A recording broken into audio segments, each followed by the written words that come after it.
Santo, não por rituais, nem por exterioridades.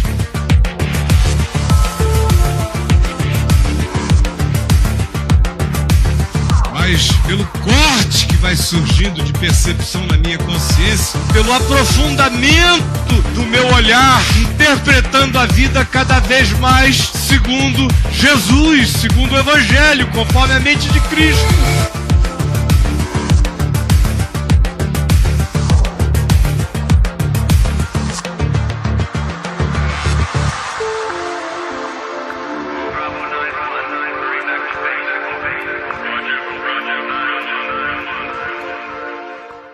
Ei, minha gente boa, que prazer enorme estar com você de novo em mais um exclusivo. Hoje é a nossa aula número 5 do Reconexões.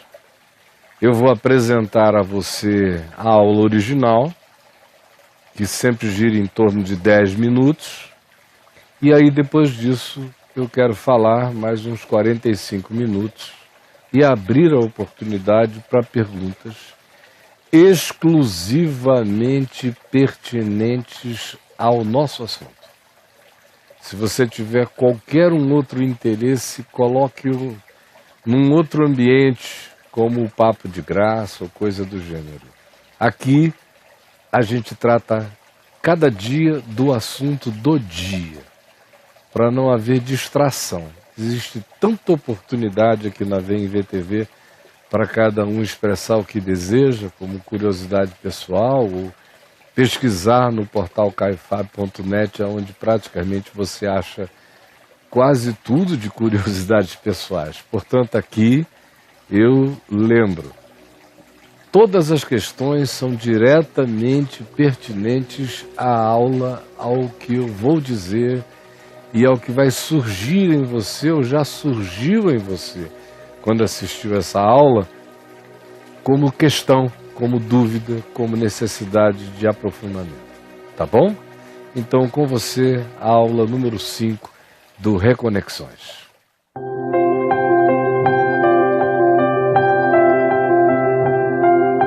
Antes de tudo, nós estamos vindo de uma viagem simples,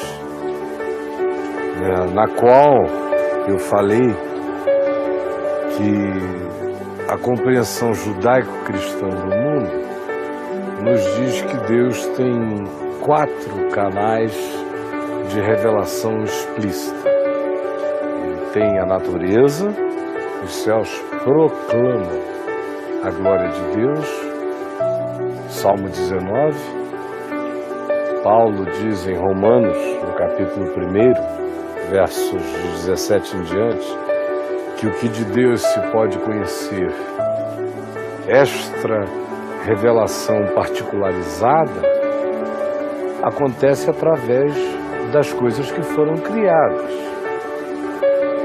O segundo canal de revelação ensinado pela teologia judaico-cristã é a consciência. O livro de Provérbios diz que o meu espírito é a minha lâmpada. Existe uma luz no interior humano, uma consciência, que é acesa frequentemente, nos dando testemunho, ora acusando-nos, ora defendendo-nos, conforme nos diz também Paulo, em Romanos, no capítulo 2, especialmente do verso 12 ao 16, ele deixa isso bem claro. A Escritura é o terceiro canal afirmado pelo ensino e pela teologia judaico-cristã, canal de revelação, é a revelação escrita e proposicional contida aqui na Bíblia. E Jesus disse aos judeus nos dias dele: vós examinais as Escrituras, porque julgais ter nelas a vida eterna, pois são elas mesmas que dão testemunho de mim. ao mesmo tempo em que Paulo diz que toda a Escritura, e ele estava se referindo ao conjunto de textos que a tradição judaica afirmava como sendo a Escritura, é nisto que ele está pensando. Ele diz: toda a Escritura é inspirada por Deus e é apta para o ensino, para exortação, para correção, para disciplina no caminho da justiça. É Pedro também que diz que nunca nenhuma Escritura foi dada, referindo-se ao que ele conhecia como Escritura. Ele diz que nunca nenhuma Escritura foi dada por particular elucidação, ou elucubração, ou filosofação humana. Pelo contrário, homens santos falaram da parte de Deus, movidos pelo Espírito Santo. E também, é claro, óbvio, o ensino judaico-cristão nos diz que Jesus é essa quarta e última e absoluta revelação de Deus aos homens. Ora, nós já vimos de maneira simples, ainda vamos aprofundar muito mais, os três aspectos interiores. Eu quero começar agora com você, e não será hoje que nós vamos esgotar esse quarto elemento, esta quarta porta que é a porta absoluta, numa única fala rápida como esta. Nós estamos só começando. E eu quero começar dizendo que Jesus é a revelação de Deus. O cristianismo, na maior parte das vezes, afirma que Jesus é a revelação de Deus, mas o trata de maneira menos absoluta do que isso na prática. Ou seja, no escopo da religião cristã, Jesus é o suprassumo de Deus, é a revelação. Mas não é a revelação absoluta a ponto de que a partir dele tudo mais seja entendido, compreendido no seu significado exclusivo a partir de Jesus. Não. Jesus faz parte. Ele é absoluto porque a Bíblia não morre pelos pecados. Quem morre pelos pecados da humanidade é Jesus. Ele é absoluto porque a Bíblia, se não for cuidada, não ressuscita dos mortos. Mas Jesus ressuscitou dos mortos. Ele é absoluto para a teologia cristã porque ele é aquele acerca de quem todos davam testemunho de que viria e depois de quem não haveria outro testemunho a ser dado a não ser a pregação de que ele é quem ele é e ele voltará. Nesse particular, Jesus é exclusivo e é superior na afirmação da teologia cristã, mas na prática não é. Na prática não é. Na prática ele é maior do que a natureza, tão maior que quando a gente fala com ele, a gente fecha os olhos e ora de olho fechado, porque parece que olhar para a natureza desconcentra a gente em relação a Deus. Vejam a contradição. Jesus é maior do que a consciência, porque Deus é maior do que a nossa consciência, é óbvio, está escrito na primeira epístola de João, Deus é maior do que o nosso coração. Portanto, se o nosso coração, a nossa consciência não nos acusar, nós temos paz, mas seja a paz de Cristo o árbitro no nosso coração, porque Deus é maior do que a nossa consciência. Isso se crê, isso se diz, de certa forma isso se pratica. Mas, quando se trata da Escritura, Jesus e a Escritura vêm cabeça com cabeça, no olhar prático dos cristãos, no dia a dia. E aí é que reside a nossa grande confusão. Aí, justamente nessa relação bipolar que o cristianismo tem entre o Jesus pessoa, Emmanuel, revelação absoluta de Deus, fascinante, apaixonante, de um lado, coerente em si mesmo, do princípio ao fim. Jesus tem começo, meio e fim de coerência em si mesmo. Tudo nele é único, é singular, é crescente, é coerente, é contínuo. Tudo faz sentido. Não há uma esquizofrenia, não há uma descontinuidade nele. Ele é ele. A Escritura, todavia, como nós já falamos rapidamente, vocês todos sabem, foi escrita por dezenas de autores. Eu quero me furtar dar o número preciso deles, porque honestamente ninguém pode dar precisamente o número deles e nem tampouco com toda certeza dizer que foi fulano mesmo que escreveu isso. Mas pouco importa. Existe uma determinada coerência nesse sentido, mas é uma coerência diferente. É uma coerência evolutiva, aonde existem coisas muito diferentes no princípio que vão ficando para trás à medida em que a consciência vai crescendo e a percepção vai crescendo. Coisas que não são tão conciliáveis com o passado. Dentro do próprio escopo do Velho Testamento, essas práticas primitivas vão mudando, outras percepções vão sendo acrescentadas a uma evolução de significado na Escritura. E com isto, estou me referindo àquilo que Jesus chamava de Escritura, que é o que nós chamamos de Velho Testamento. O Velho Testamento, todavia, Jesus diz, dá testemunho dele. Mas Jesus não disse que a gente encontra a vida eterna no Velho Testamento. O Velho Testamento dá testemunho dessa certeza, dessa esperança de vida eterna, mas não é nenhum culto ao livro e nem aos ensinamentos do livro o que nos catapulta para a experiência de Deus e da vida eterna. Por isso Jesus diz, vós buscais e ledes e examinais as Escrituras, julgando que nela encontrareis a vida eterna, pois são elas mesmas que falam de mim. Fazendo uma diferenciação entre o significado das Escrituras e a apoteose delas como dando testemunho dele. Porque o testemunho de Jesus, nos diz o livro do Apocalipse, é o espírito de toda a revelação da profecia anterior. Jesus, todavia, é superior às Escrituras. As Escrituras dão testemunho dele, mas as Escrituras não são a planificação da revelação.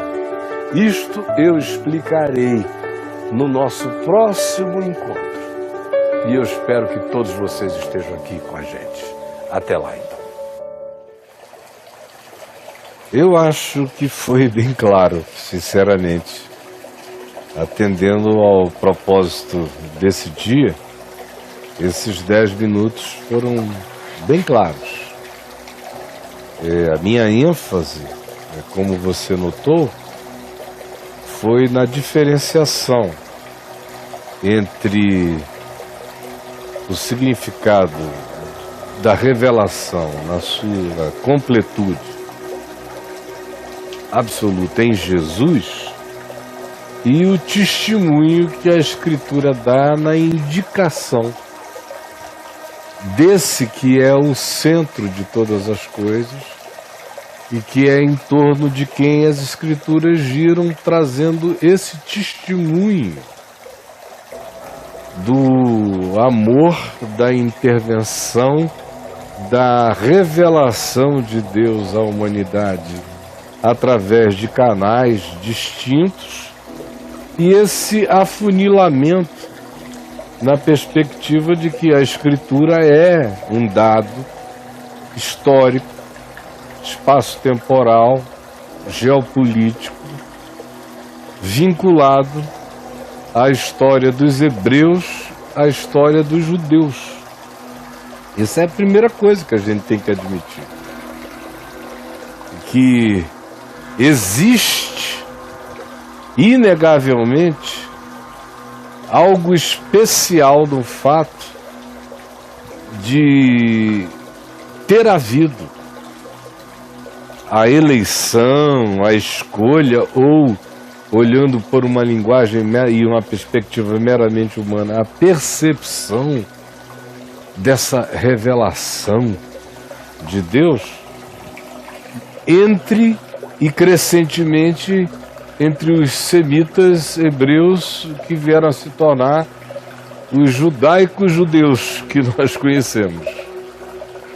Isso é inquestionável, que há algo diferente. A começar do fato de que se trata de um povo pequeno, que nunca foi caracterizado pelo seu grande poder, nem pelo seu número, quantidade, mas que influencia e continuará a influenciar a história humana. E tem acontecido isso no curso dos últimos 4 milênios, de maneira testemunhada, de maneira documentada, de maneira clara, na influência que trouxe.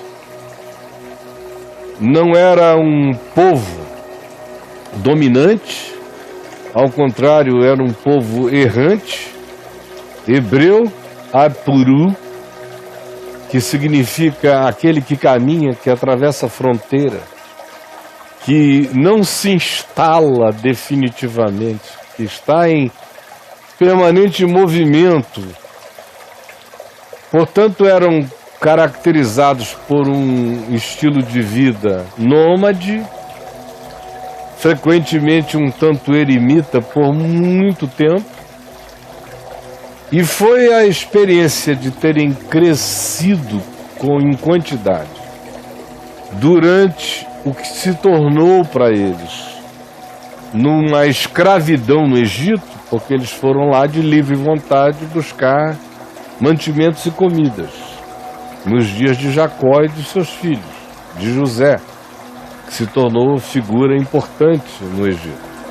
Eles foram buscar sobrevivência e ficaram 430 anos lá, em cujo período a maior potência do planeta até então, que era a civilização egípcia, os tornou facilmente escravizados, dependentes e controlados. Embora, do ponto de vista demográfico, eles tenham começado a crescer em número imensamente durante a catividade, a escravidão assim chamada no Egito. E dali eles saem.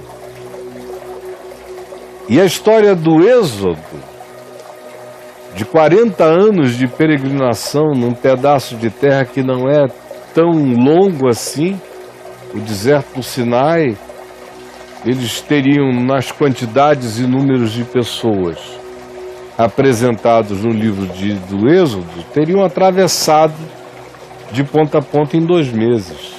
Mas levaram 40 anos circulando. É uma história de natureza histórico, épico, mítico, incomparável, que não tem como não mexer na imaginação da humanidade. E os acontecimentos daqueles 40 anos, daquela jornada considerada naqueles dias de um significado numeral bastante místico, que era a ideia do número 40, da geração ser medida de 40 em 40 anos, conforme o entendimento não apenas dos semitas, mas de praticamente todos os povos em volta. Era um dado cultural da época. E eles terem vivido aquela geração, uma experiência que mexeu com a imaginação de toda a humanidade, não apenas no Ocidente, mas no Oriente, em qualquer lugar. Antes disso, por exemplo, a história do que motivou o dilúvio é algo que você encontra em praticamente todas as culturas da Terra hoje em dia. A narrativa de que seres superiores, filhos de Deus, Bená Elohim, vieram à Terra e possuíram humanas e alteraram a natureza humana. E na sequência do texto se nos diz que alteraram não só a natureza humana, mas corromperam o caminho de toda criatura que se movia ou rastejava pela face da terra. Foi profunda a alteração que eles provocaram na natureza das coisas. Essa é uma história que não é contada de maneira tão objetivamente límpida em nenhuma cultura quanto na cultura judaica, nos textos hebraicos dos hebreus, embora ela seja recontada, repetida ou narrada a partir da experiência de sobreviventes do mesmo fenômeno na mesma época, que receberam intuições reveladoras dos céus do mesmo tipo da de Noé. No mínimo é isso que se pode dizer, porque as narrativas são praticamente idênticas, com as variações culturais de cada experimento humano, de cada nação e de cada descrição. Mas é um acontecimento universal, e quem o preservou contra arqueologia, contra opiniões, contra a ciência moderna, contra a moderna ciência moderna, contra tudo e todos, até que foi se tornando ridículo contestar os milhares de achados que vinham de todo lugar confirmando a história, com narrativas semelhantes e achados de natureza arqueológica e até, eu diria, paleontológica, que confirmam a exatidão daquelas palavras. É que se abraçou, enfim, definitivamente, cada vez mais, essa influência que foi mantida pelo livro, inegavelmente, mantida viva pelo livro dos Hebreus. Antes disso, Adão e Eva, que também é uma outra história que se repete em todas as culturas. Mas quem manteve esse significado limpo e simples para a percepção universal durante todos esses milênios foi o livro dos Hebreus. Se a gente salta, por exemplo, eu estava no Êxodo e fui para trás, fiz uma leitura do Êxodo para Adão. Se a gente prossegue daí em diante no Êxodo, o que você vê? A marca especial desse povo continua carregando essa tocha, essa escritura. Por exemplo, os Salmos de Davi. Não há Shakespeare no planeta que tenha sido mais lido do que Davi na Terra. Do Shakespeare, fora para alguns intelectuais, sobrou To Be or Not To Be. Agora, de Davi, pelo amor de Deus, as pessoas sentem Davi, os salmos de Davi, nem sabem que estão orando e sentindo os salmos de Davi no ocidente da terra. Tão profunda foi a marca dessa influência. A mesma coisa com as histórias, as chamadas lendas do Velho Testamento, que são histórias, de fato, que marcaram a imaginação humana.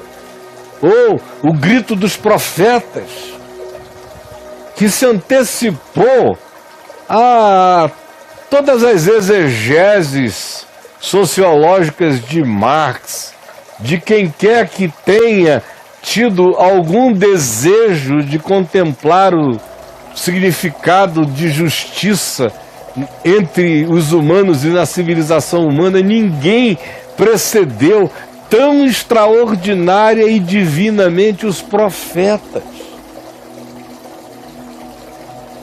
A lei de Moisés, conquanto a gente encontre simulacros da lei de Moisés em várias outras culturas, nenhuma delas é tão simples e objetivamente 10 mandamentos dos quais decorrem as demais coisas, mas que passam a ser apenas condicionamentos culturais. Aqueles mandamentos são perpétuos, são para a vida, tem a ver com relacionalidade humana, com cuidado de si mesmo, com a integridade da mente, da alma, do espírito, do ser, da vida em sociedade. Isso não tem comparação. Não tem. Quanto mais você compara, mais você vê que é incomparável. Há uma marca. O livro carrega esse testemunho. E a eternidade dos princípios do Evangelho que você encontra espalhados por toda a Escritura são extraordinariamente lindos e maravilhosos.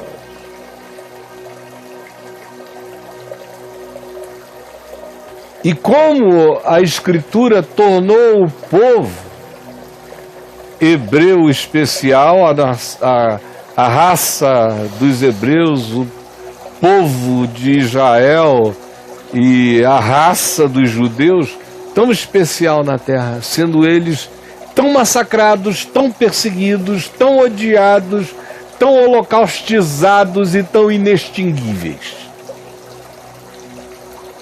Ao mesmo tempo em que esse mesmo povo produz uma média per capita de gênios na história que nenhuma outra nação da Terra consegue competir, levando em consideração a quantidade mínima de gente que eles são. E que nos afetam sem a gente nem saber. A gente celebra uma quantidade enorme de ciências, filosofias, humanidades, percepções que decorreram da imaginação criativa daquele povo, tanto quanto hoje a gente absorve na tecnologia, na química, na medicina, em uma quantidade enorme de áreas do conhecimento, e o povo é mínimo e causa um impacto na Terra maior do que o da China, na influência e na imaginação das artes em tudo. É chocante. Agora, isso dá testemunho do fato de que esse povo foi preservado pelo testemunho do livro, por terem sido o povo que não se dissolveu em razão daquela certeza de que eles carregavam um certo significado transcendente. Foi isso que os manteve. Agora, isso não os torna superiores em nada. Como o Evangelho, interpretando essa história, diz que não há acepção de pessoas, que não há privilégios, que tanto o judeu quanto o pagão ou qualquer um estão na mesma condição, e que qualquer trato especial ou qualquer reação do povo no curso da história teve a ver com graça de Deus produzindo algo que é uma preservação não só para aquele povo, mas conforme a promessa do próprio livro,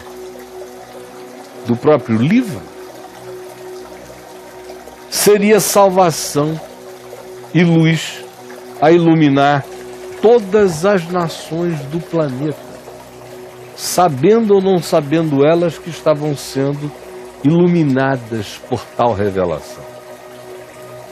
Esse aqui é um mistério extraordinário, mas isso não justifica nenhuma forma de culto ao livro, como a gente encontra no cristianismo ou no judaísmo antes do cristianismo. O judaísmo literalmente cultua a Torá e cultua o livro. O cristianismo cultua a Bíblia, que é a soma dos livros dos judeus, que nós chamamos, como eu já disse aí, de Velho Testamento, e mais o que nós chamamos de Novo Testamento, que são os livros que foram escolhidos. Os 4 evangelhos, Atos, as cartas de Paulo, de Pedro, de Judas, de Tiago e de João. E o Apocalipse.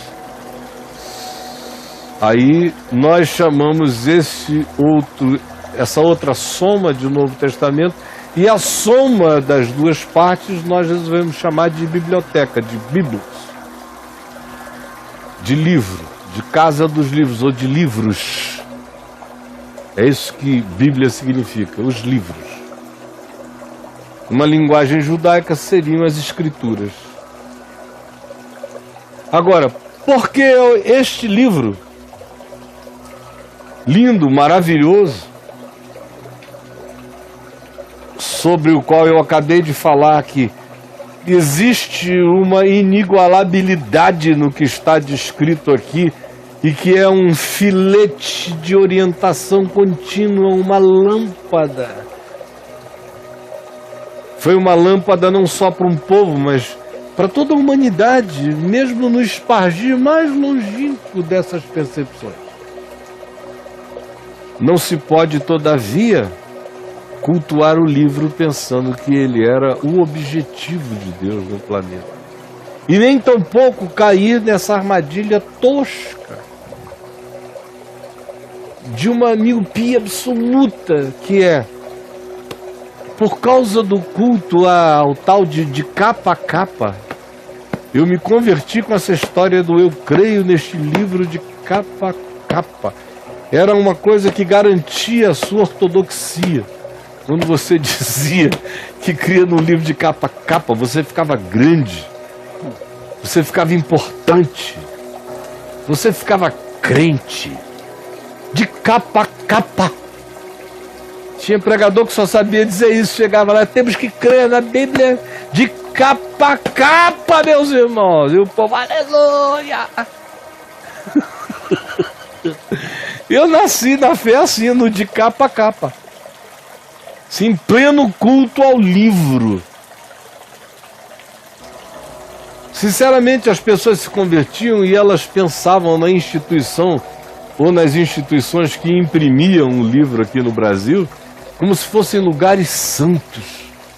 Aquela casa de impressão de Bíblias, aquele lugar santificado, porque imprimir essas letras santificava até as impressoras. Era tudo muito, muito mágico. E aí, como o livro contém a história de Jesus, para a grande maioria, o livro ficou maior do que Jesus, porque Jesus está no livro, mas o livro guarda Jesus. Portanto, é de capa a capa, e Jesus no livro. Então, o que é maior? Quando o entendimento é esse, o sentimento é esse, o culto é esse, a superstição é essa. Porque isso é uma superstição, é um dogma supersticioso. Jesus fica menor do que o livro, porque ele está dentro do livro.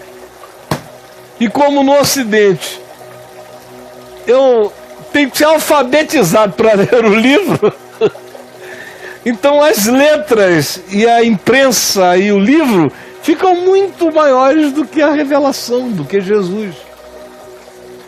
Para um apóstolo, por exemplo, isso ia ser um escândalo se eles chegassem e vissem isso. O quê?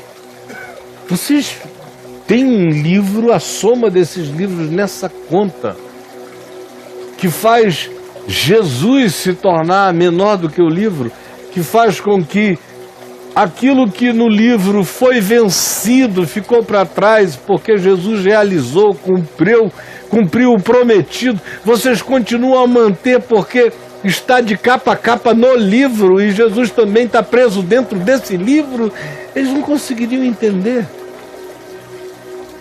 Porque tudo que eles tinham, conforme eu falei na aula, era a certeza de que quem tinha ressuscitado não era a Torá dos judeus que tinha morrido na cruz por eles. A ressuscitar, a Torá os matava, os apedrejava. Agora, quem morreu por eles, contra a lei que os matava, pondo fim na lei, foi Cristo, Jesus. Era nisto que eles criam. Eu vos entreguei o que eu também recebi, que na noite em que o Senhor foi traído, ele tomou o pão, partiu e deu, e disse: esse é o meu corpo que é dado por vós. Faze isso em memória de mim. Paulo diz a mesma coisa, porque eu recebi e entreguei que o Senhor morreu pelos pecados e ressuscitou para a nossa justificação. Não foi a lei de Moisés que fez isso, nem foi Paulo. Paulo chega a dizer, por acaso foi Paulo que morreu por nós? Quanto mais uma carta de Paulo. Para eles, Jesus não estava contido em nenhuma narrativa, não existia nenhuma narrativa sobre Jesus. Nenhuma. Só existia Jesus neles, como consciência, percepção. E um ensinava o que tinha lembrança e tinha aprendido. Era assim que foram passando, uns para os outros. Por isso era tão importante as testemunhas oculares. Você vê a ênfase o tempo todo que se dá nos que andaram com ele desde o princípio e nos que foram testemunhas oculares da sua ressurreição e nos que caminharam com eles naqueles 40 dias depois que ele ressuscitou de entre os mortos. Essa é a grande ênfase, é no que cada um discerniu e percebeu. Por isso a ênfase deles também era na pregação, que era a expressão viva, falada, verbalizada, oralizada, encarnada, expressa da convicção acerca do que eles tinham visto, ouvido e apalpado com respeito, como diz João, na primeira epístola, na segunda epístola, ao verbo da vida. Ao verbo da vida. Por isso, para eles, essas questões nossas aqui, a Bíblia contém a história do capa a capa, todas essas bobagens, para eles eram inconcebíveis, eles não existiram nessa época do Jesus narrado. Eles viveram na época do Jesus verbalizado, contado, trocado, uns com os outros. E o testemunho comunal dos que disseram, é fato, nós estávamos lá. Foi assim, era meu irmão, era meu primo. Assim, Lucas diz que fez, escrevendo o evangelho dele. Embora muitos tenham empreendido muitas narrativas acerca dos fatos que aconteceram entre nós, eu decidi fazer, depois de acurada investigação histórica, uma narrativa por ordem dos fatos desde a sua origem, para que saibais com exatidão, são as palavras que ele usa, o que entre nós aconteceu. Isso quando as narrativas iniciam. Antes disso, eram milhares de fragmentos. Era como o Evangelho de João, que não está preocupado em colocar a ordem, cronologia em todas as coisas. Porque o objetivo dele, ele confessa, eu tinha muitas coisas para contar, e na terra não caberiam as narrativas. Mas nós não somos salvos por narrativas. Essas coisas que eu vos escrevi, e não são todas as narrativas, porque nas narrativas, nem na terra toda caberiam as narrativas. Mas essas coisas que eu vos contei, que eu vos escrevi, eu vou-las escrevi com o objetivo de indicar, de demonstrar que Jesus é o Cristo. Jesus é o Cristo. Que Jesus é o Cristo. Que Jesus é o enviado. Que Jesus é esse verbo encarnado, essa promessa, esse cordeiro, desde antes da criação de todas as coisas. Jesus é a manifestação histórica do Cristo eterno, da palavra que precede todas as coisas, da voz viva que falou com Abraão em Ur dos Caldeus quando ainda não existia nenhuma escritura. Com a mesma voz que perguntou: Adão, Adão, aonde estás? Quando não havia nenhuma escritura. Com a mesma voz que divinamente advertiu a Noé que fizesse para si e para sua família e para animais uma arca, para preservar a semente de humanidade diante da catástrofe diluviana que estava por vir. E não havia nenhuma escritura. Enoque foi arrebatado para não ver a morte, e Enoque andava com Deus e não havia nenhuma escritura. Nenhuma. Era Deus revelando Deus, livremente, como sempre foi e como sempre será. O cristianismo afirma, como eu disse no início, cada uma dessas coisas que eu estou dizendo aqui, nas dogmáticas variadas, com pequenas mudanças de intensidade, mas no geral afirma isso. O problema é na prática. Na prática é como eu venho falando. Jesus ficou preso e contido dentro do livro. Jesus faz parte. Já o testemunho do Evangelho e a consciência apostólica, como eu falei, sentiam de modo completamente diferente, davam ênfase na encarnação, na morte, na ressurreição, na vida, no Cristo vivo que se comunica.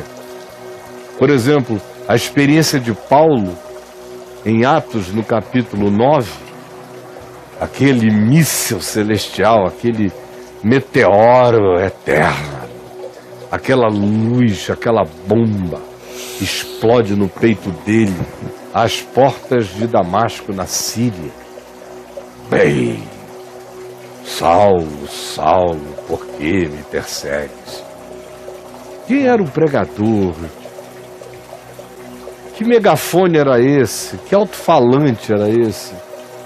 Que poder externo foi esse, senão o do próprio Cristo vivo? Vivo. E de ninguém. Vivo.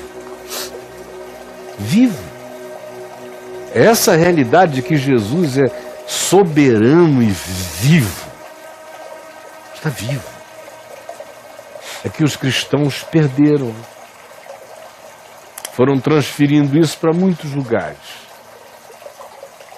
Para a Bíblia, no nosso caso específico de hoje aqui, mas mais adiante nós vamos ver que a igreja se tornou também uma outra pessoa da Trindade, que agora é quadrangular, é uma quaternidade. E muitos outros deuses foram criando, e Jesus fica cada vez mais morto e carregável, mais dependente do grito humano, da força humana, do esforço humano, da deliberação religiosa e proselitista dos humanos, para se fazer, revelar ou conhecer na terra, o que é absolutamente ridículo. Cristo está vivo. Vivo. Eu tenho o privilégio de anunciá-lo, mas se eu não for, como vocês têm ouvido insistentemente da minha boca, não significa, se eu não for, que Deus esteja aprisionado. Ao contrário, Ele continua sendo aquele que fala um dia, anuncia para outro dia, uma noite revela sabedoria outra noite. Ele se manifesta por meios e modos distintos. Tudo isso que eu venho afirmando e que vocês estão guardando no coração. Mas não esqueça nunca disso. Nós estamos falando de uma palavra viva que não está contida nem restrita e nem cabe de capa a capa em lugar nenhum.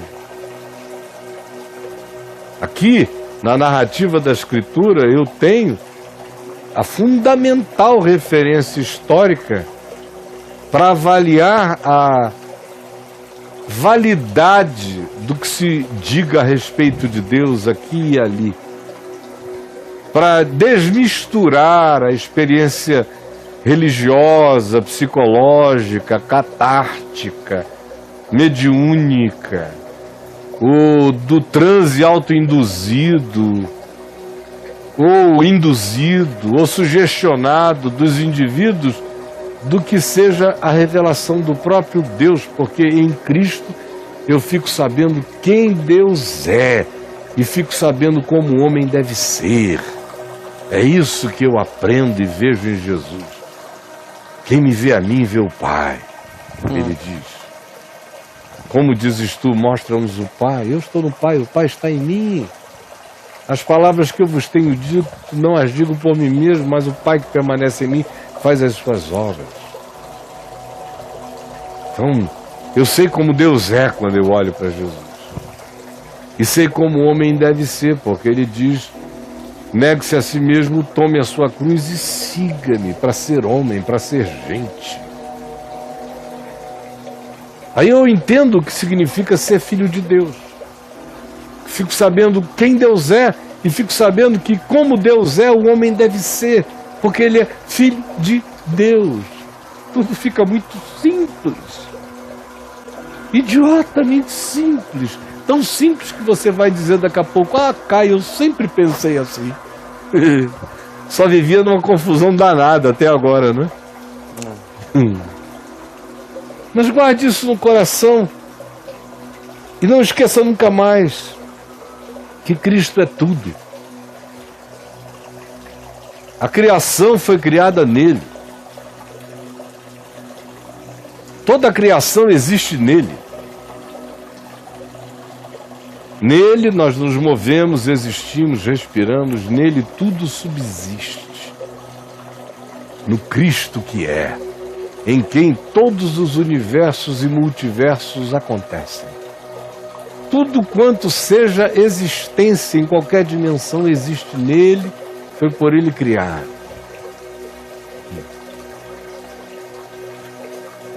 No livro ele é uma narrativa, mas tudo existe nele.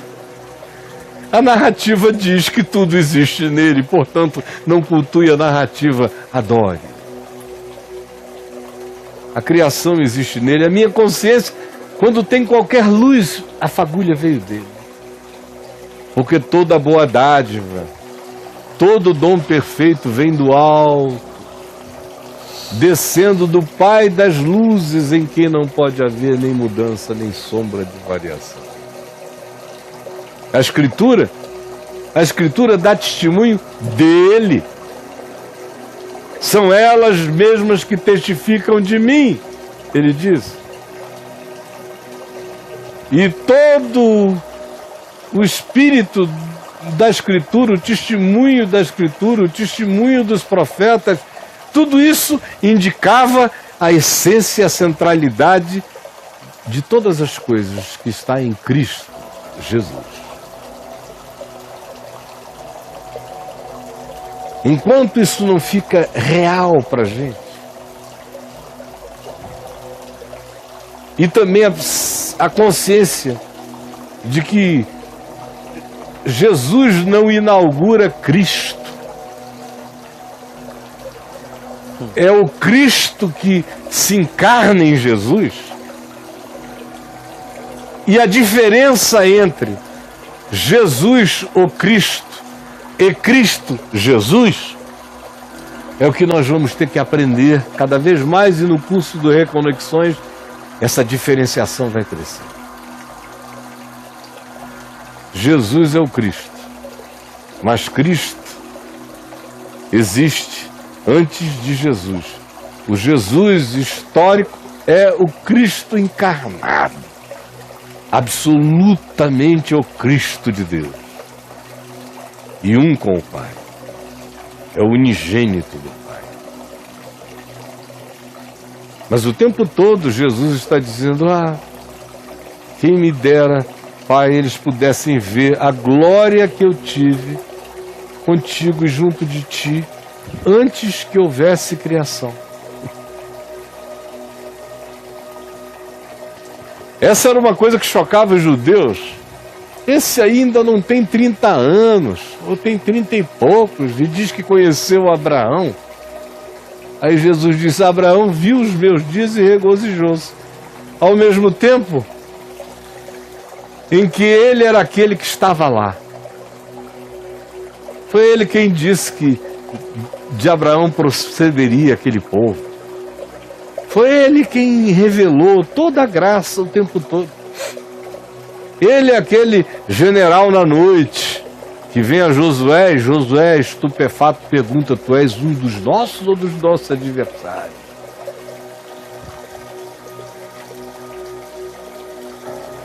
E quando Josué vai discernindo quem ele é, o adora e o chama de meu Senhor, e ele aceita a adoração. Nós vamos conhecer muito o Cristo antes de Jesus, porque o Cristo antes de Jesus é o Cordeiro eterno. É nele que todas as coisas existem, é dele que procedem todas as luzes e revelações. Isso parece absolutamente simples o que eu estou dizendo, mas é a chave com a qual todas as coisas são abertas para a compreensão e para a pacificação da gente. A Escritura é o testemunho da evolução dessa revelação na percepção humana. Ela narra de onde nós partimos, aonde nós chegamos e ao absoluto dessa revelação, que é o Cristo. É o Filho do Homem. É Jesus. É Jesus. Quem é o homem? Como é a pergunta do Apocalipse. Quem é digno de abrir o livro e desatar-lhe os selos?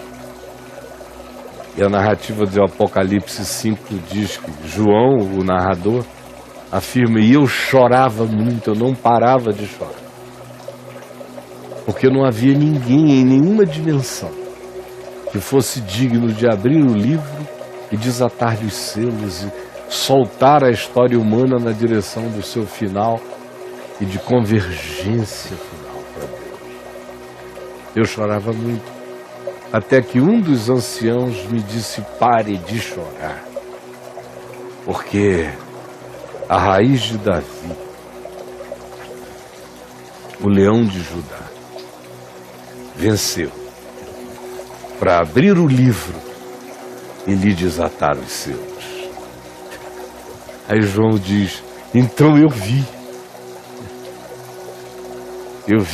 voltei e me vi um cordeiro como tinha sido morto.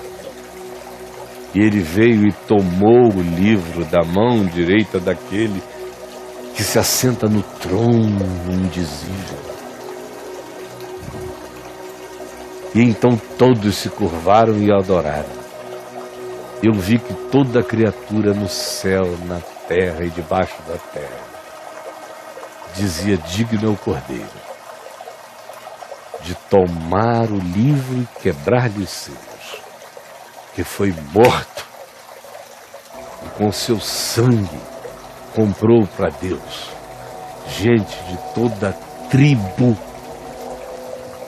de toda língua que já foi falada na terra, de toda tribo que já passou pelo planeta, de toda tribo, de todo povo, de toda língua, de toda etnia, de toda cultura, de toda nação, comprou para si. Ele é digno.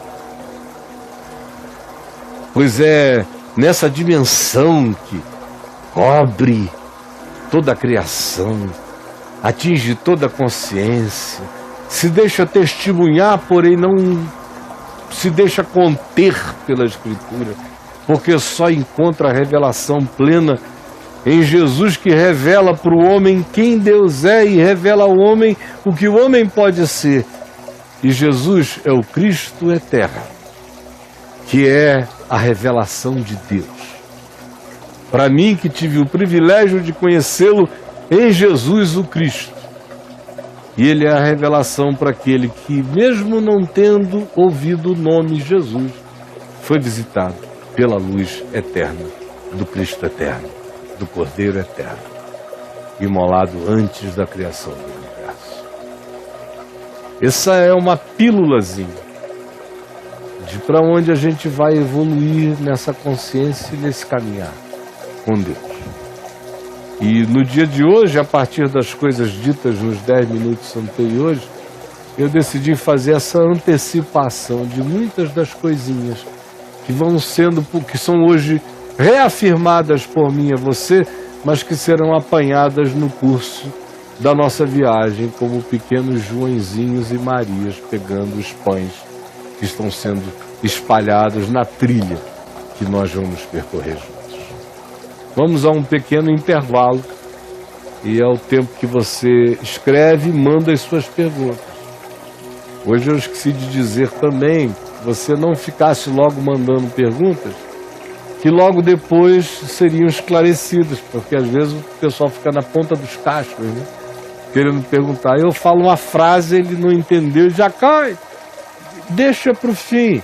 Você que já mandou pergunta, que foi mandando, se foi o seu caso, reveja a sua pergunta. Veja se durante a explanação eu já não respondi você. Que é para eu não responder a mesma coisa para alguém que já entendeu aquilo que tinha perguntado antes, porque não tinha ainda ouvido até o fim. Tá bom? Eu volto já.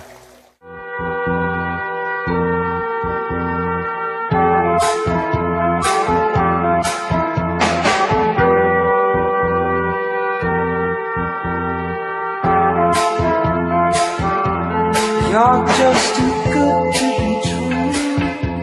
Can't take my eyes off of you. You be like heaven to touch. I wanna hold you so much. At long last, love has arrived. I thank God I'm alive. You're just too good to be true. Can't take my eyes off of you. Pardon the way that I stand. There's nothing else to compare. The sight of you leaves me deep. There are no words I can speak, but if you feel like I feel, please let me know that it's real. You're just too good to be true. Can't take my eyes off of you.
E aí, minha gente boa, eu tava dizendo aqui pro Braulio que essa última música aqui me levou pros bailes de salão. Sim, da década, fim da década de 60, início dos anos 70, só dava esse tipo Entre outras, né?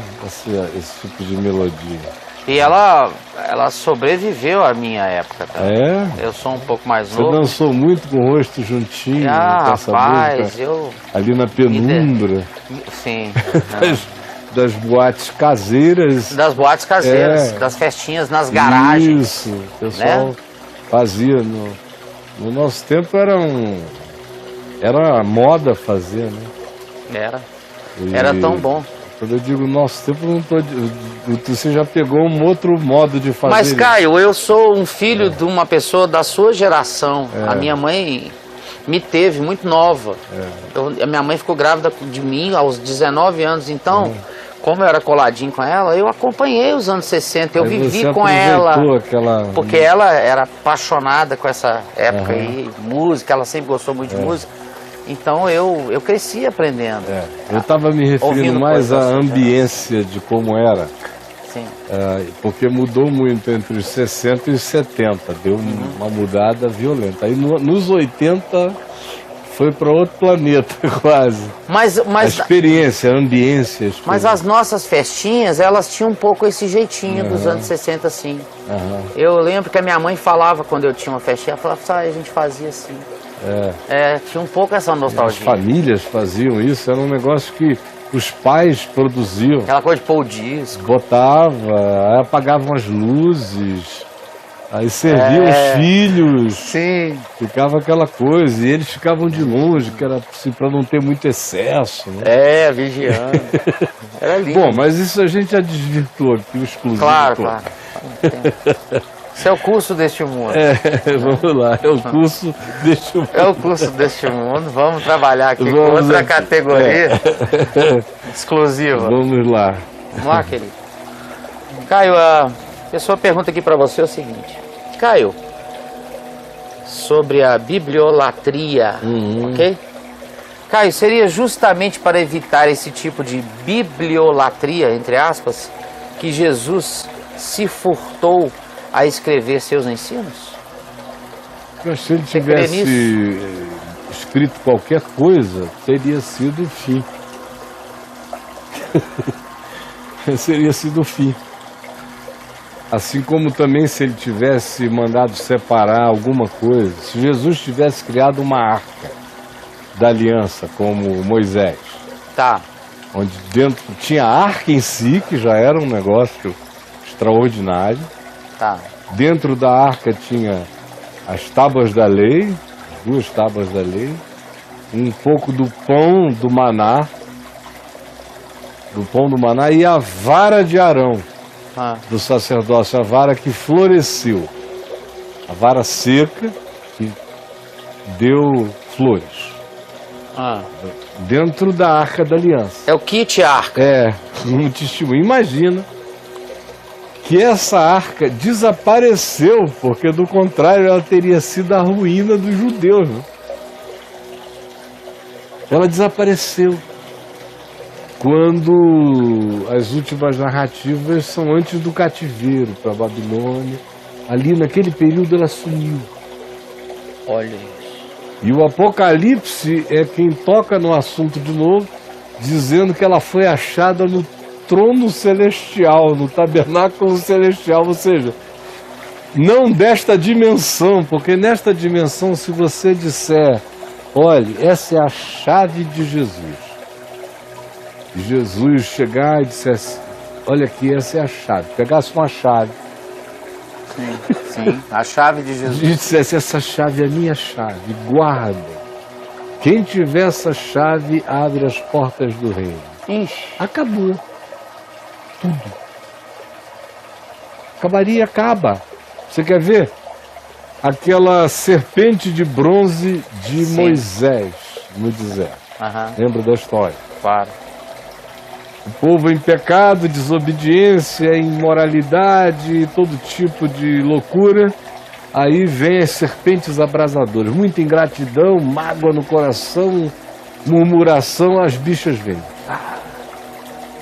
Violentas. O deserto do Sinai era famoso, aquela região toda, pelas serpentes abrasadoras. Tem narrativas épicas sobre essas serpentes. Quem lê a história dos judeus do Flávio Joséfos no trecho relativo a Moisés antes do Êxodo. Moisés como um filho do Egito, como um filho da filha de Faraó adotado. Flávio Joséfos traz narrativas interessantes daquele período, antes do Êxodo começar a falar de Moisés do jeito que narra. E tem muita história, tem histórias dessas serpentes perigosas, abrasadoras, destruidoras de exércitos em guerras e coisas assim. Pois bem, aquela história do Êxodo diz que as serpentes vieram sobre o povo, eles começaram a morrer, pediram misericórdia a Deus, confessaram os seus pecados diante de Moisés, e Moisés foi interceder por eles. E Deus falou a Moisés: olha, pega uma serpente desse tipo, faz uma obra de escultura em bronze, de um modelo dessas serpentes abrasadoras, e bota numa haste, para que todo aquele que olhe para essa serpente abrasadora fique curado. Aí Moisés fez isso, todo o povo ia e olhava para a haste com a serpente de bronze e era curado. Aí eles começaram a adorar a haste com a serpente. Vira universal. Logo no dia seguinte. Sim. Começa a fila dos milagres. Aí o que Deus fez? Mandou destruir a serpente de bronze. Para curar o pessoal da serpente, curar né? o povo de um veneno pior do que morrer de um veneninho de serpente. Era aquela idolatria, o culto à serpente. Você veja o que o cristianismo fez com as histórias fake das relíquias de Jesus. Os pregos da cruz. Sim. Os pregos fake que o pessoal vendia para os mercados das elites católicas da Europa. Sim. Fortunas foram feitas com objetos fake, pedaços da cruz de Cristo, Lasquinha da lascas do que você quisesse, água do Rio Jordão para limpar, purgar pecados, o que você quisesse. Foi feito assim como é feito hoje em dia. E imagina um pedaço de texto escrito por Jesus. Ninguém ia entender o texto, só iam beijar. Beijar. Eu estou saindo sexta-feira, não direto para Jerusalém, mas na segunda-feira que vem vou direto para Jerusalém com a Adriana, esperar o grupo lá. Essa semana anunciaram vários achados novos, arqueológicos, pregos do primeiro século. Chegaram a achar, inclusive, pregos enfiados em ossos dos pés, o que é, do ponto de vista arqueológico, histórico, muito elucidativo do modo como se crucificava. E vários outros achados, objetos interessantes que dão mais colorido à vida do primeiro século nos dias de Jesus. E eu gosto muito dessas composições de ir vendo como é que era o cenário e tudo mais, né? As dinâmicas da vida. Agora você imagina, se chega numa coisa dessa e se diz assim, com certeza absoluta, isso aqui Jesus instituiu para a gente carregar, pronto, acabou. Está liquidado. O que acabou com o cristianismo, com o evangelho? Foi o culto ao sagrado de Jesus. Jesus virou o chefe do panteão. Agora já não mais o greco-romano. Agora ele tinha virado o grande Zeus naquele panteão, e os apóstolos estavam em volta dele, como os outros deuses greco-romanos. Mas só a mudança de passar, ao invés de entender a cruz e o seu significado, cultuar a crucificação, já acabou com tudo. Uma coisa é entender o significado da cruz espiritual de Jesus, do Cordeiro antes de haver cruz. antes da fundação do mundo, antes de haver essa geometria fixada em qualquer lugar. Então, imagina o que se cria a partir dessas concreções. Ao invés de entender a cruz, o cristianismo fez as pessoas adorarem a crucificação e o crucifixo. Ao invés de fazerem entender a palavra, fizeram as pessoas cultuarem um livro. Ao invés de ensinarem o fator e poder da ressurreição de Cristo, do Cristo vivo em mim, ensinaram as pessoas a cultuarem o terceiro dia depois da crucificação como um dogma de vitória de signo cristão sobre a morte. Uma superstição. E com todas as demais coisas. De modo que isso tudo, sem a gente ter praticamente registros históricos de Jesus, como a gente tem registros históricos de Júlio César, de Alexandre o Grande, de faraós do Egito, foram construtores, fizeram xixi nos cantos da terra para marcarem a sua soberania. Agora, Jesus curando, ressuscitando pessoas dos mortos, atravessando todos os fenômenos da vida e da existência. Se ele pega e deixa qualquer coisa e diga, isto aqui sou eu, pronto. O pão que é tirado do uso comum. O pessoal não conseguiu transformar isso numa hóstia que sangra, ou sangrava, durante muito tempo, no imaginário do cristianismo católico. Se você mastigasse a hóstia, ela poderia vazar o sangue de Cristo na tua boca. Ixi. Sabia disso? Não sabia disso, não. Até há pouco tempo atrás. Tinha essa pegada? O povo não mastigava a hóstia. Ah, porque senão sangra a boca. Sangrava, podia fazer muito mal para a pessoa. Que isso? Brother. Delícia. É loucura. Já foi enorme e continua a ser. Imagina só, imagina. Quanto poder um maluco como o Macedo adquiriu vendendo conversa fiada pro povo. Sim, sim. Olha a fábula de como as pessoas são idólatras. Caio, essa coisa de produzir objetos idolátricos é uma questão mercadológica ou é uma ingenuidade espiritual? Bom, você acha que as duas de coisas quem carregam? Produz é esperteza mercadológica. Tá. De quem compra, na maioria das vezes, é ingenuidade espiritual. Sim. Tem um produtor e tem um consumidor, tem um traficante Depende e tem quem um tá viciado. de qual lado tá o indivíduo. Ah. Claro. No exemplo que a gente deu, a liderança do cristianismo eram os traficantes. Sim. E os fiéis são os consumidores viciados. Os usuários. Os usuários. Os adictos. Os adictos. Então, meu amigo, Jesus dizendo, olha, quando ele falou, venham a mim, comam da minha carne, bebam do meu sangue, está lá em João 6. Aí o pessoal na mesma hora, o que é isso? Um convite para um banquete antropofágico? Antropofágico. Aí Jesus disse, que isso? Vocês não entendem mesmo nada, né? É. A carne, para nada aproveita. Carne é friboi. É. Carne estraga. Logo. Com certeza. Se não ficar super congelada, gelada, abaixo de uma certa temperatura, já era. Então, a carne para nada aproveita. Eu não estou falando de materialidades. As minhas palavras é que são espírito e são vida.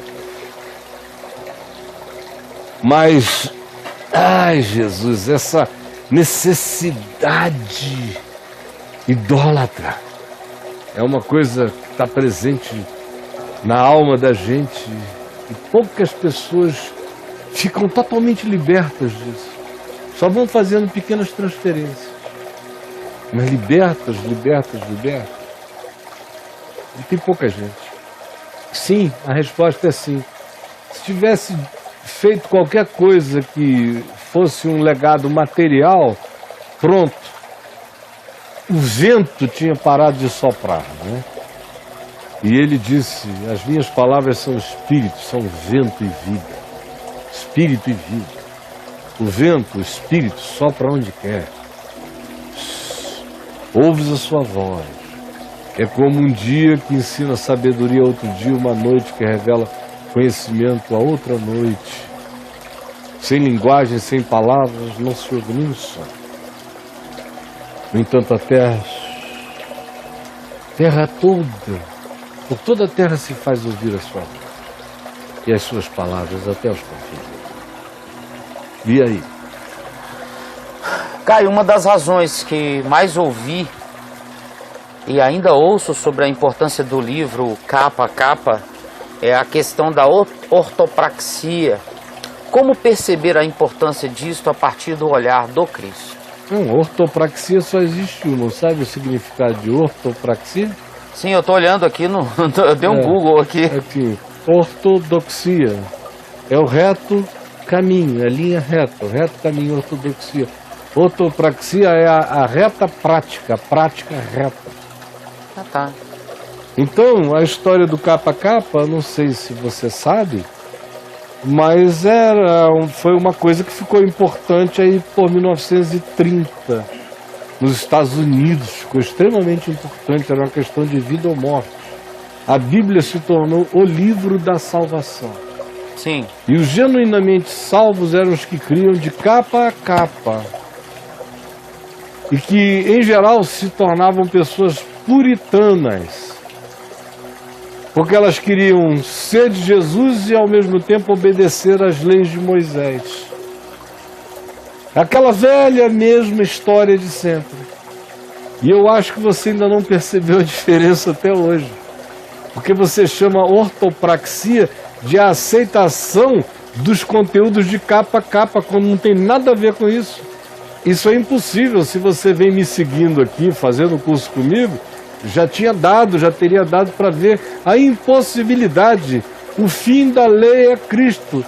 Como Paulo diz, se você quiser seguir a lei conforme os rudimentos e as práticas da lei, você não vai andar com Cristo, você vai andar segundo a carne, não segundo a Cristo. A leitura toda de Romanos ensina isso, de Gálatas ensina isso, de Colossenses ensina isso, de Hebreus ensina isso. Você não viu isso ainda, amigo? Ô amiga querida. Amigo. Então, o capa a capa, como símbolo de ortopraxia, de demonstração de que aquela é uma pessoa de fato crente, foi aquilo que eu disse no início. Bater e dizer, eu creio de capa a capa, era o quê? No início, você estava aí, você ficava mais santo, mais forte, mais poderoso, era respeitado, era a ortopraxia. Agora, a única ortopraxia para a qual eu sou chamado é daquele que disse, vem e segue-me. É conforme Cristo, é segundo Cristo. Essa é a única prática. Ortopraxia é isto. Qual é a tua prática? Você foi ensinado a dizer de capa a capa que a Bíblia é a sua única regra de fé e prática, não é isso? Foi o que me ensinaram também. Eu não ensino isso para ninguém. Eu digo que Jesus é a minha única regra de fé e prática. Você ainda lê Jesus na Bíblia, você não lê a Bíblia a partir de Jesus. Por isso, praticamente a compreensão do que eu venho dizendo ainda não lhe alcançou. Você veja como é um negócio difícil de quebrar na cabeça da gente. A própria expressão que você usou, ortopraxia, eu não sei se você tinha compreendido o significado dela em si. Porque o de capa a capa é a negação da verdadeira ortopraxia, porque a verdadeira ortopraxia é seguir Jesus. E para seguir Jesus não dá para andar no espírito de Moisés, nem da velharia, das coisas vencidas. É o grito desesperado do escritor de Hebreus, que você precisa ouvir para poder começar a entender, senão não terá entendido ainda nada. Tá bom? Beijo. E aí? É isso aí. Ô Caio, nós chegamos ao Cristo. Estamos na importância da linhagem genética para o Cristo pessoa, Jesus. Tratava-se de uma era na qual deuses e sacrifícios eram a cultura da vez. Vivemos hoje no radicalismo religioso, a sobreposição do significado sacrificial pelo significado personalíssimo da eleição. Somos o povo de Deus e não o povo da cruz. Como vivem, Caio, hoje os judeus, de certa forma? Qual é o salto de fé nesse caminho? Eu não sei se eu entendi exatamente a pergunta. Para mim ficou assim, zigue-zagueenta. Ela divagou, né? É, muito, vai para lá, vem para cá. Claudicou. E eu fiquei tentando fazer uma síntese. Tá tentando achar. Mas eu não vi para onde foi que você andou. Eu posso repetir as palavras, mas elas não construíram um nexo, pelo menos para mim.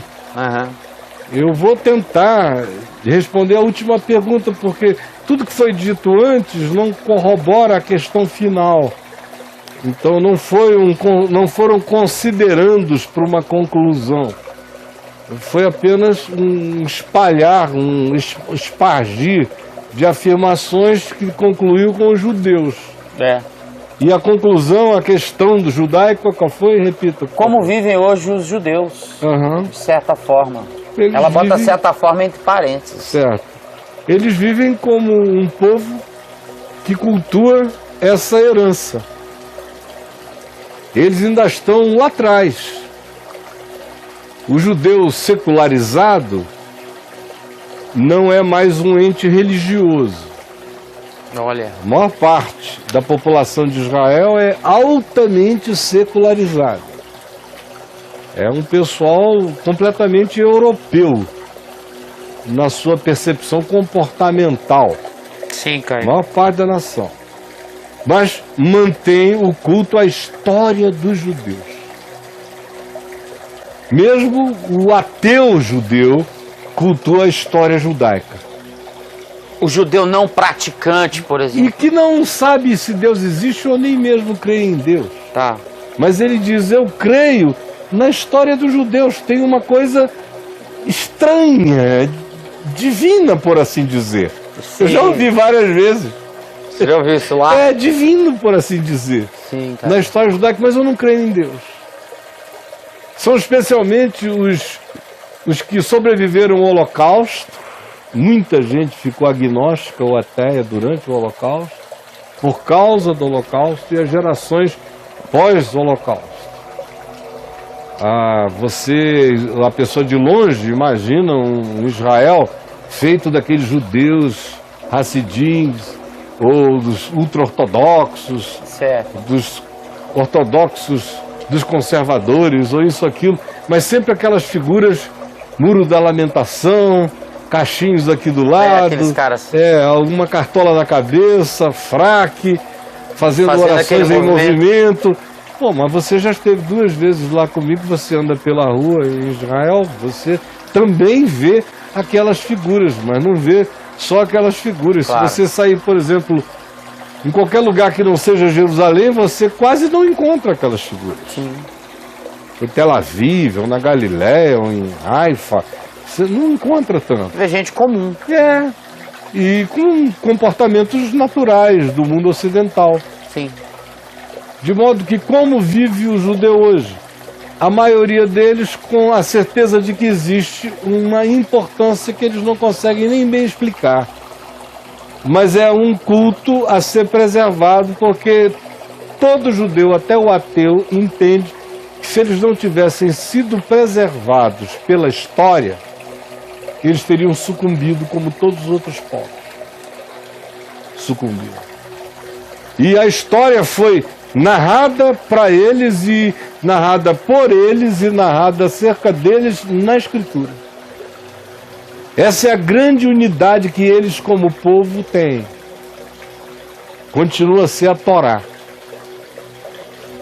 Mesmo a arqueologia está centrada na descrição do Velho Testamento. Sim.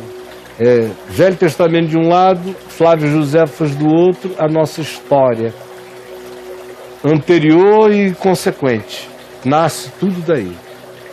Então essa é a grande ânima na alma israelense coletiva, é essa. Agora eu não sei o que mais você estava querendo perguntar. Ela volta aqui. Se ela pudesse explicar, né? Ela volta aqui. Fazer simples. E ela escreve o seguinte, Caio. Ela diz o seguinte, ela fala... Não, Caio, a minha pergunta...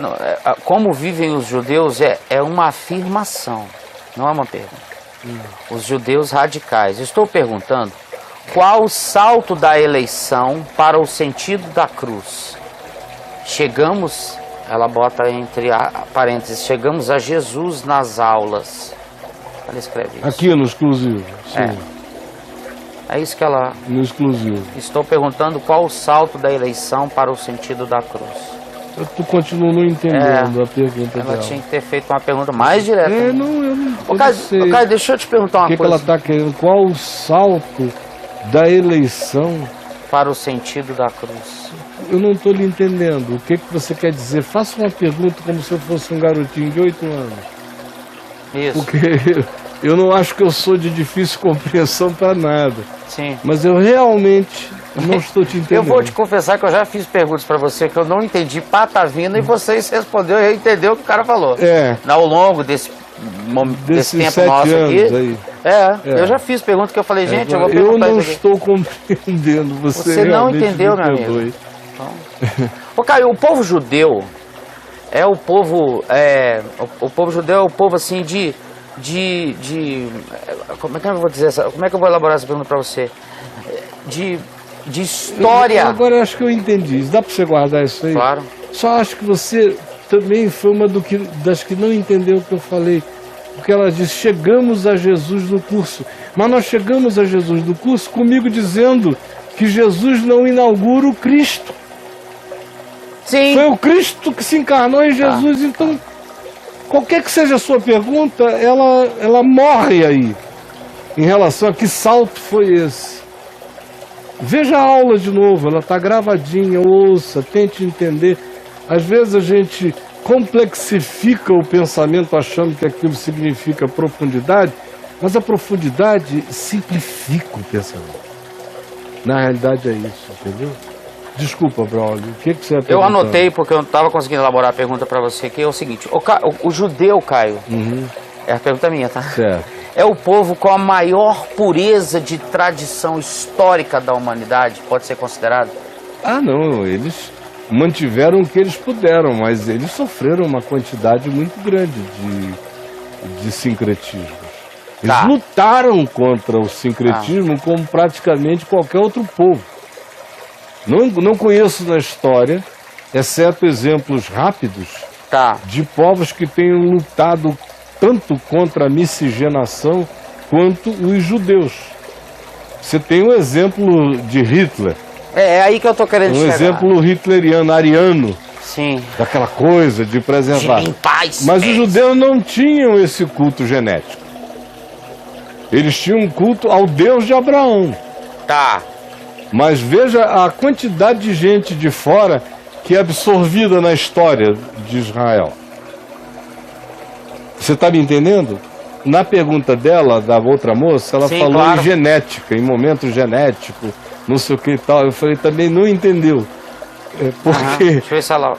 não entendeu, porque no arianismo, por exemplo, se instituiu um culto a uma dada genética. A uma linhagem. Na Bíblia, no Velho Testamento, o que tem a ênfase no culto ao Deus de Israel. Tudo vira linhagem do Deus de Israel se a pessoa passar a confessar o nome dele, o homem se circuncidar e a mulher se casar, mesmo que ela seja uma mulher de fora, estrangeira, ela pode ser absorvida. São os exemplos da genealogia de Jesus, por exemplo, para não ir longe. A quantidade de gente estranha que tem ali. Gente que não era da genética imediata dos hebreus. Você tem Ruth, a Moabita, que vem do lado de lá e entra aqui. Você tem Raabe, uma prostituta de Jericó, cananeia, que entra na genealogia. Você tem a rainha de Sabá, que gerou de Salomão aquilo que os rabinos de Israel não conseguiram negar, geneticamente, que fosse. São os judeus negros da Etiópia, que estão presentes hoje em dia em Israel aos milhares. De modo que você não encontra ali uma uniformidade genética de nenhuma natureza. Nem durante a história bíblica e nem posterior. Eu tenho uma prima que casou com um judeu, gerou um filho considerado judeu, simplesmente porque ela se converteu ao judaísmo. Embora depois de divorciada do marido, ela tenha se desconvertido e voltado. Ela voltou ao atrás. cristianismo, é. Ela se divorciou do judaísmo junto com o marido. No pacote. Tá legal. Como muita gente faz. Então não existe essa restrição, como o pessoal imagina, quando a pessoa aceita a consciência de que o Deus de Abraão, de Isaac e de Jacó é o seu Deus. Ela venha de que linhagem fosse ela entrar. E o homem entra pela circuncisão, a aceitação, e a circuncisão sela Circuncidou, esse compromisso. Aí ele virou um judeu, prosélito de conversão. E os filhos dele passarão a ser judeus naturalmente internalizados na sociedade. Eu não sei nem por que a gente está falando tanto de uma coisa que tem tão pouca importância. Mas vai, é o caminho. Vamos falar em coisa com pouca importância, eu tô achando aqui, não sei. Você vai dizer se tem pouca importância ou não. Na linha do que você estava falando, da aula. Certo. Caio, Cristo também encarnou em Krishna 6.000 anos antes ou foi somente em Jesus? Somente em Jesus. Somente em Jesus. Se Jesus encarnou em Krishna, ele não encarnou em Jesus, porque enquanto Krishna tenha deixado ensinos interessantes, ele admitiu um monte de outras percepções da vida que em Jesus não estavam presentes. Ou então, a gente está falando apenas de emanações, de avatares. Não é disso que eu estou falando, eu não creio em avatares. Eu creio que Deus estava em Cristo e que Cristo encarnou-se em Jesus. É isso que a Escritura afirma. Jesus não é o último avatar. Jesus não é o profeta. Jesus não é o maior espírito de luz. Deus estava em Cristo. Esse é o escândalo. Jesus não se encarnou em ninguém antes. Cristo não se encarnou em ninguém antes. Ele se manifestou e se manifesta como ele quis, se revelou, se anunciou, se expressou para a consciência humana em toda a terra. Mas um único ser humano disse: quem me vê a mim, vê o Pai. Um único. Um único. Siddhartha nunca disse isso. Nem Krishna, nem Confúcio. Ninguém disse isto. Quem me vê a mim, vê o Pai. Agora, nós estamos tão perdidos nesse mundo de avatares, que eu cada vez encontro mais pessoas que dizem que creem em Jesus no meio dessa salada, uma confusão enorme, onde Jesus é só o avatar que nos diz respeito, porque a gente nasceu aqui no Ocidente. Mas as pessoas não percebem que quando eu estou falando de Cristo se revelando por si mesmo a qualquer homem, em qualquer lugar, eu não estou falando de Jesus se encarnando muitas vezes. Jesus se encarnou uma única vez. Eu vos entreguei o que eu também recebi, que que Deus estava em Cristo e se encarnou em Jesus.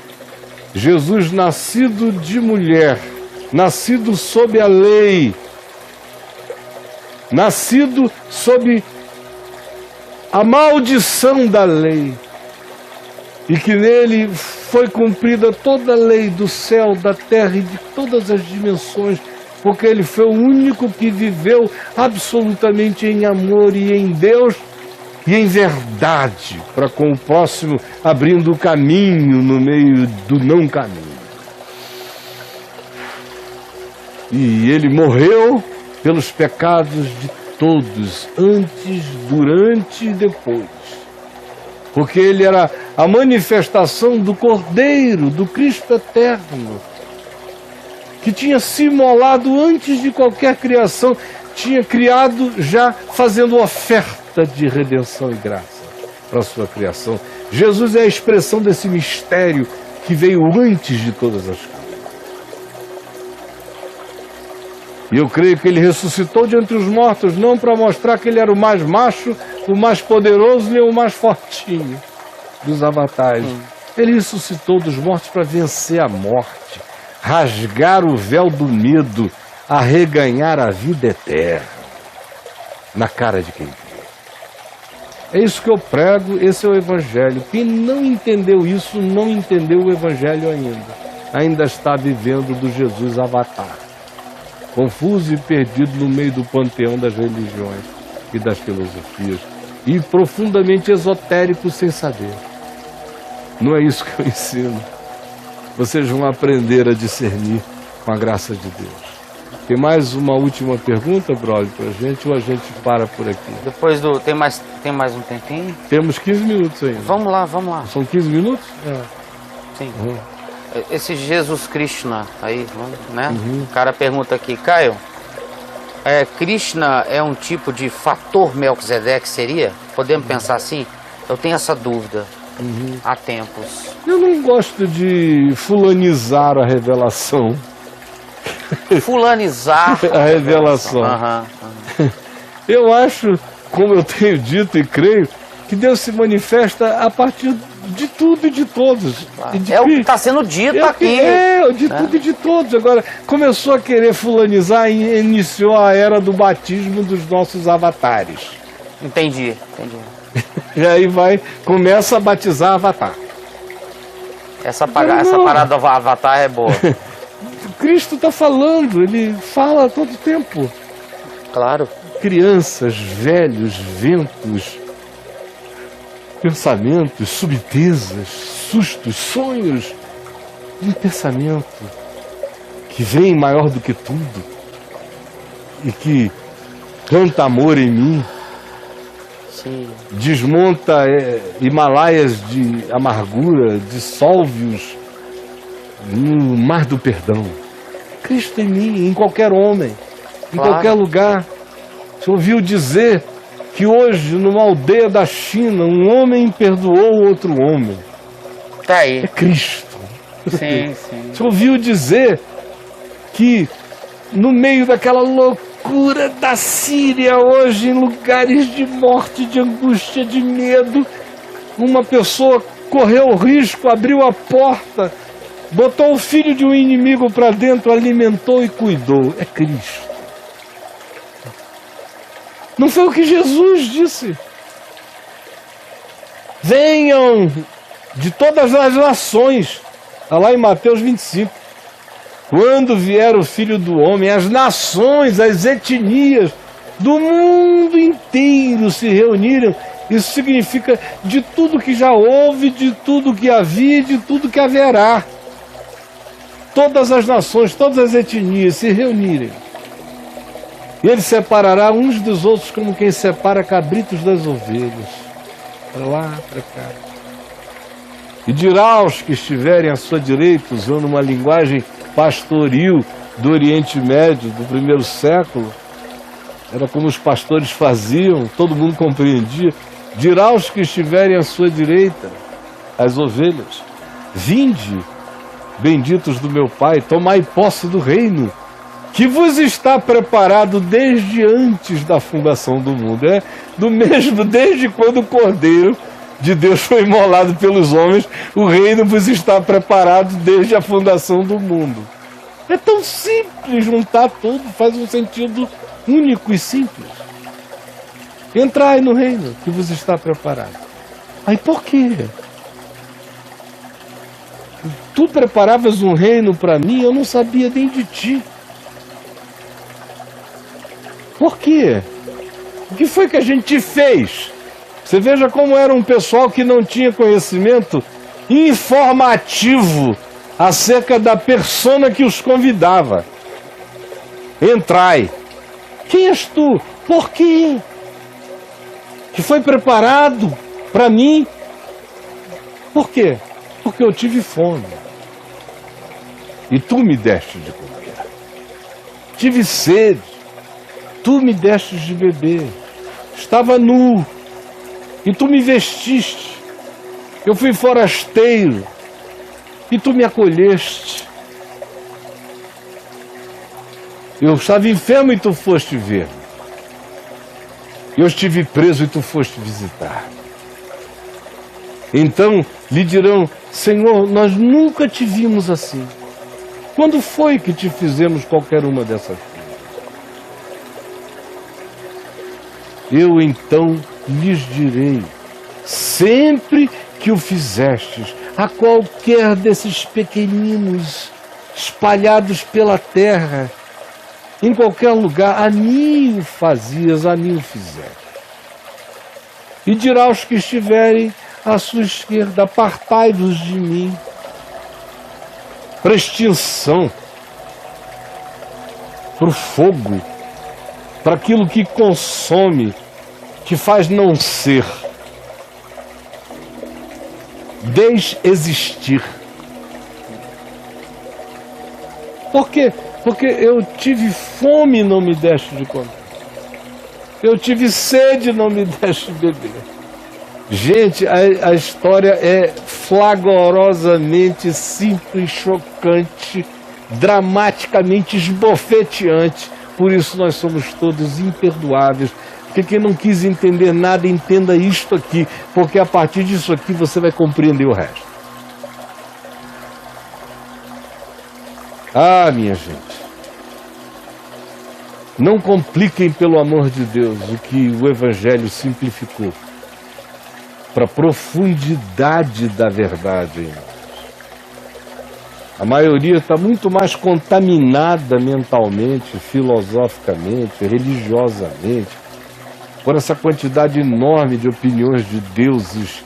Você abre a internet, você vê pessoas que te aplaudem quando você fala de Jesus, gostando profundamente de uma ideia de que Jesus Cristo estava em Krishna. Bom, que Deus é Pai de todos, age por meio de todos, está em todos, já nos está revelado. Que Cristo é a verdadeira luz que, vindo ao mundo, ilumina todo homem, já está dito. Krishna entre eles e qualquer outro. Agora, eu não fulanizo a revelação, exceto no fato de que o fulano na revelação que precisa tomar mais cuidado sou eu.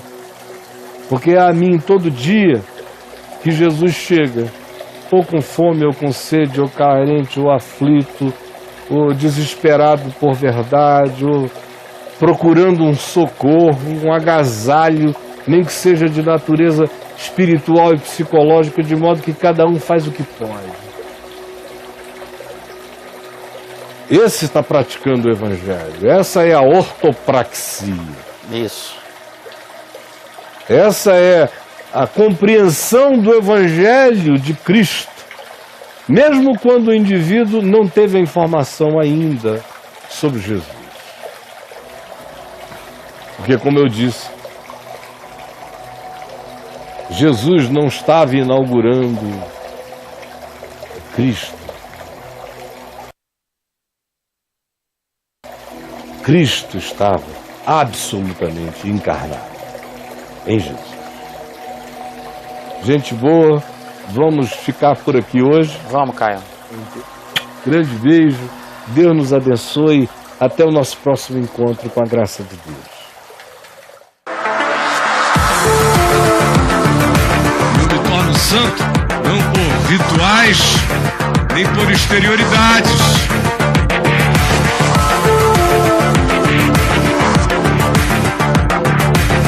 mas pelo corte que vai surgindo de percepção na minha consciência, pelo aprofundamento do meu olhar, interpretando a vida cada vez mais segundo Jesus, segundo o Evangelho, conforme a mente de Cristo.